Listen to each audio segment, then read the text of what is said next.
Hello friend, इस class में अपन बात करेंगे फैराडे के द्वितीय नियम के बारे में, जो कहलाता है सेकंड लॉ ऑफ फैराडे या विद्युत अपघटन का दूसरा नियम। क्योंकि दोनों ही नियम किसने दिए थे? माइकल फैराडे ने दिए थे। और कब दिए थे? 1833-34 में। ठीक है, अब यहाँ से अपन देखें ये नियम क्या होता है। इन्होंने क्या बताया था? इस नियम के अंतर्गत क्या आता है कि इन्होंने बताया था कि जब एक से अधिक विद्युत अपघटनी विलयनों को श्रेणी क्रम में संयोजित किया जाता है, उसके बाद सभी विद्युत अपघटनी विलयनों में समान विद्युत धारा समान समय के लिए प्रवाहित की जाए, तो प्रत्येक इलेक्ट्रोड पर निक्षेपित होने वाले पदार्थ की मात्रा उस पदार्थ के तुल्यांकी भार के समानुपाती होती है। दोबारा से सुन लें। इस नियम के अनुसार जब एक से अधिक विद्युत अपघटनी विलयनों को श्रेणी क्रम में संयोजित किया जाता है, तो एक विलयन में निक्षेपित होने वाले पदार्थ की मात्रा उस पदार्थ के तुल्यांकी भार के समानुपाती होती है। या अपन ऐसे कह सकते हैं, प्रत्येक विद्युत अपघटनी विलयन में निक्षेपित होने वाले पदार्थ की मात्रा उस पदार्थ के तुल्यांकी भार के समानुपाती होती है। अब अपन देखें यहां से क्या होगा। माना कि एक विलयन, दूसरा पात्र है और एक तीसरा पात्र है। ठीक है, सभी में अपन क्या लगाते हैं? इलेक्ट्रोड। सभी में अपन क्या लगा रहे हैं? इलेक्ट्रोड लगा रहे हैं, क्योंकि हमें किस क्रम से संयोजित करना है इनको? श्रेणी क्रम में। श्रेणी क्रम में अपन संयोजित करना चाहते हैं। अब श्रेणी क्रम में अपन संयोजित करें, इसको इससे कनेक्ट करें, इसको इससे, उसके बाद यहां एम्पियर लगा दें, एम्पियर घड़ी, उसके बाद बैटरी,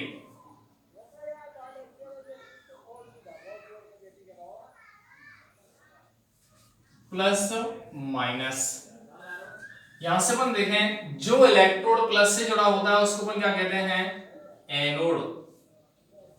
तो ये क्या होगा? कैथोड। ये माइनस से है तो इसको अपन क्या कहते हैं? कैथोड। इसको अपन क्या कहेंगे? एनोड। इसको क्या कहेंगे? कैथोड। और ये क्या कहलाएगा? एनोड। अब यहां से अपन देखें, तीन प्रकार के विलयन हैं, तीन प्रकार के विद्युत अपघटनी विलयन हैं, जिनको तीनों को अलग अलग पात्र में रखा गया है। माना कि इस विलयन में कॉपर सल्फेट है, इस विलयन में माना कि क्या है? AgNO3, और माना कि यहां पे H2SO4 है, सल्फ्यूरिक अम्ल है। हमने तीन विद्युत अपघटनी विलयन लिए हैं। कॉपर सल्फेट विलयन है, सिल्वर नाइट्रेट विलयन है, और सल्फ्यूरिक अम्ल का विलयन है। अब यहां से अपन देखेंगे कि सभी जो विलयन हैं, यहां पर अपन कह रहे हैं इसमें धारा कौन सी प्रवाहित कर रहे हैं? कितनी प्रवाहित कर रहे हैं? I ampere. तो सभी में कौन सी धारा प्रवाहित होगी? कितनी एम्पियर धारा प्रवाहित होगी? I। सभी में प्रवाहित होगी। और जो धारा का मान है वो भी फिक्स है, फिक्स टाइम के लिए है। अगर इसमें अपन 5 मिनट के लिए प्रवाहित कर रहे हैं, यहां भी 5 मिनट के लिए होगी, और यहां भी 5 मिनट के लिए। तो यहां से अपन कह सकते हैं कि जब दो या दो से अधिक विद्युत अपघटनी विलयनों को श्रेणी क्रम में संयोजित किया जाता है, तथा प्रत्येक विलयन में समान आवेश, या अपन ऐसे कह सकते हैं कि समान धारा समान समय के लिए प्रवाहित की जाए। दोबारा से सुन लें। जब दो या दो से अधिक विद्युत अपघटनी विलयनों को श्रेणी क्रम में संयोजित किया जाता है, तथा समान विद्युत आवेश समान समय के लिए प्रवाहित किया जाए, तो प्रत्येक विलयन में किसी इलेक्ट्रोड पर निक्षेपित होने वाले पदार्थ की मात्रा किसी इलेक्ट्रोड पर निक्षेपित होने वाले पदार्थ की मात्रा उस पदार्थ के तुल्यांकी भार के समानुपाती होती है। माना कि यहां से अपन देखें कॉपर +2 आयन होंगे, इसमें कॉपर +2 आयन कहां निक्षेपित होंगे? कैथोड पे। यहां क्या निक्षेपित होगा? सिल्वर। ये कहां निक्षेपित होंगे? कैथोड पे। और यहां H+ आयन कहां जाएंगे? कैथोड पे। तो यहां से अपन क्या कहेंगे? कॉपर की जो निक्षेपित मात्रा है वो कॉपर के तुल्यांकी भार के समानुपाती होगी। सिल्वर की जो निक्षेपित मात्रा है वो सिल्वर के तुल्यांकी भार के समानुपाती होगी। और हाइड्रोजन की जो निक्षेपित मात्रा है वो हाइड्रोजन के तुल्यांकी भार के समानुपाती होगी। तो यहां से अपन क्या कह सकते हैं? इससे कॉपर का भार या कॉपर की ग्राम्य मात्रा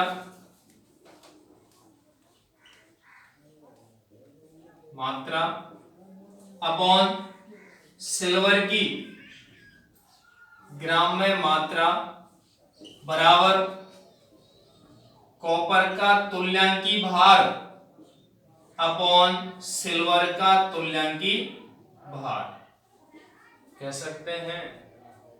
कॉपर की ग्राम्य मात्रा किसके समानुपाती है? कॉपर के तुल्यांकी भार के। सिल्वर की ग्राम्य मात्रा सिल्वर के तुल्यांकी भार के समानुपाती होती है। बराबर में अपन क्या रख सकते हैं इसके? हाइड्रोजन, या अपन ऐसे कह सकते हैं कॉपर का तुल्यांकी भार अपॉन, या यहां से अपन कह सकते हैं सिल्वर कॉपर की ग्राम मात्रा अपॉन हाइड्रोजन की ग्राम मात्रा बराबर कॉपर का तुल्यांकी भार अपॉन हाइड्रोजन का तुल्यांकी भार। तो इस प्रकार से अपन स्पष्ट कर सकते हैं कि जब दो या दो से अधिक विद्युत अपघटनीय विलयनों को श्रेणी क्रम में संयोजित किया जाए तथा समान आवेश समान समय के लिए प्रवाहित किया जाए तो प्रत्येक विद्युत अपघटनीय विलयन में इलेक्ट्रोड पर निक्षेपित होने वाले पदार्थ की मात्रा उस पदार्थ के तुल्यांकी भार के समानुपाती होती है। तो चित्र अपना ये आता है। चित्र के अनुसार अपन देखें तो इससे अपन ये सूत्र लिख सकते हैं। तो ये तो स्थिति अपनी संरचना और परिभाषा हुई। आगे अपन बात करेंगे इसमें होता क्या है, देख लें। तो अपन क्या कह सकते हैं? माना निक्षेपित पदार्थ बराबर m है और तुल्यांकी भार बराबर क्या है? E। तब द्वितीय नियम से क्या लिख सकते हैं अपन? m समानुपाती E। तो विद्युत अपघटनीय विलयन से अपन वो द्वितीय नियम से क्या कह सकते हैं अपन? m समानुपाती निक्षेपित पदार्थ की मात्रा समानुपाती किसके है? पदार्थ के तुल्यांकी भार के। अब मैंने अभी बताया था कि तीन पात्र हैं, तीनों में इलेक्ट्रोड संयोजित हैं, समान आवेश समान समय के लिए प्रवाहित कर रहे हैं अपन।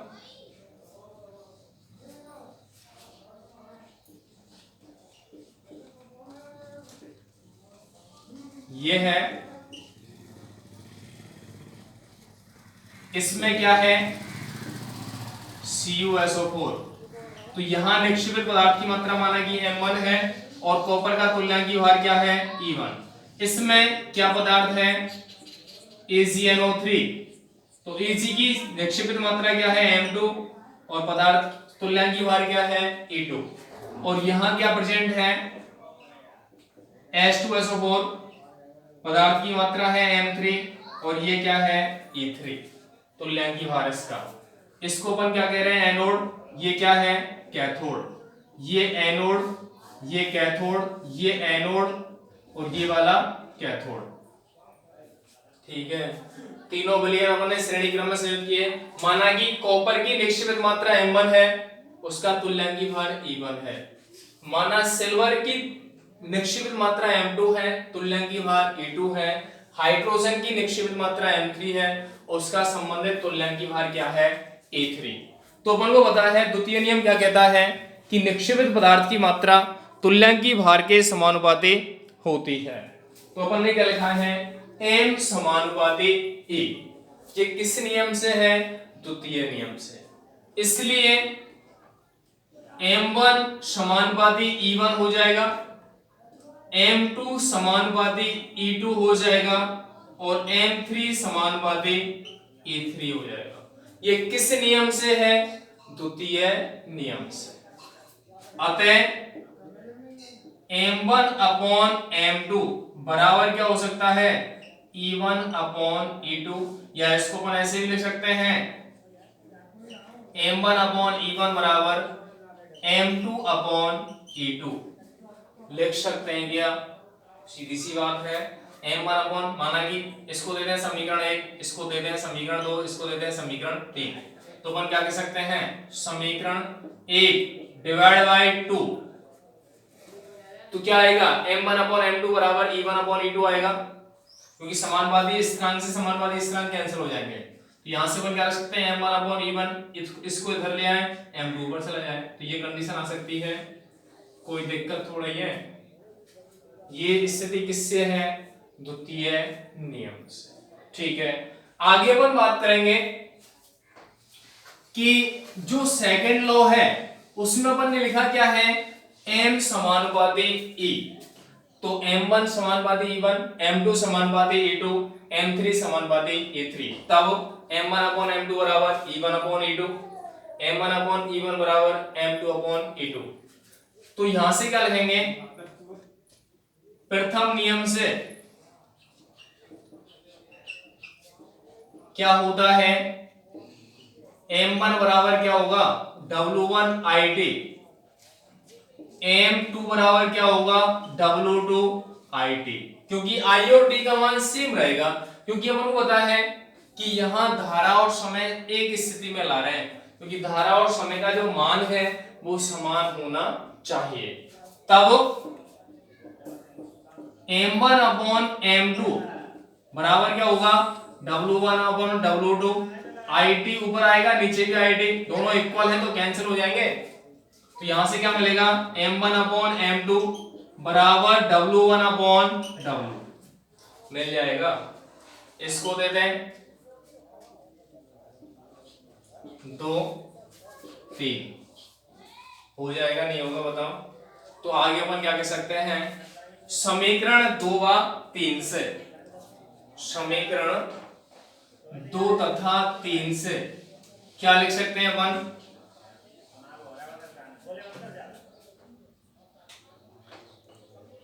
समीकरण 2 व 3 से क्या लिख सकते हैं अपन?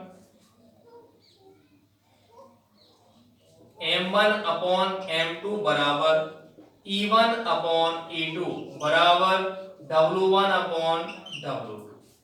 ये हो जाएगा नहीं होगा बताओ? समीकरण 2 और 3 से अपन ने लिखा है, क्या लिख रहे हैं? M1 अपॉन M2 बराबर E1 अपॉन E2, उसके बाद अगली स्थिति के बराबर क्या है? W1 upon W2। इस प्रकार की कंडीशन अपनी क्लियर है या नहीं है? तो यहां से अपन क्या कह सकते हैं?